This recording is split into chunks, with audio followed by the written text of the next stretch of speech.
Praise the Lord. माझं नाव पूजा आहे आणि आज आपण बघणार आहोत मत्तेमधील 2वा अध्याय 13वा वचन 13 ते 17. येशूचा बाप्तिस्मा. तेव्हा योहानाच्या हातून बाप्तिस्मा घेण्याकरता येशू गालिलाहून यार्देनवर त्याच्याकडे आला. परंतु योहान त्याला मना करत म्हणाला, आपल्या हातून मी बाप्तिस्मा घ्यावा असे असता आपण माझ्याकडे येत आहेत हे काय?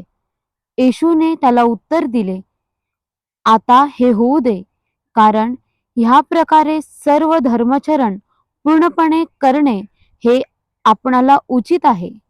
तेव्हा त्याने तसे होऊ दिले. मग बाप्तिस्मा घेतल्यावर येशू लगेच पाण्यावर आला आणि पहा, आकाश उघडले. तेव्हा त्याने परमेश्वराचा आत्मा कबुतरासारखा उतरताना व आपणावर येताना पाहिला. आणि पहा, आकाशातून अशी वाणी झाली की, हा माझा पुत्र आहे, मला परमप्रिय आहे, ह्याच्याविषयी मी संतुष्ट आहे. Praise the Lord. Thank you so much. भेटूया उद्याच्या व्हिडिओमध्ये.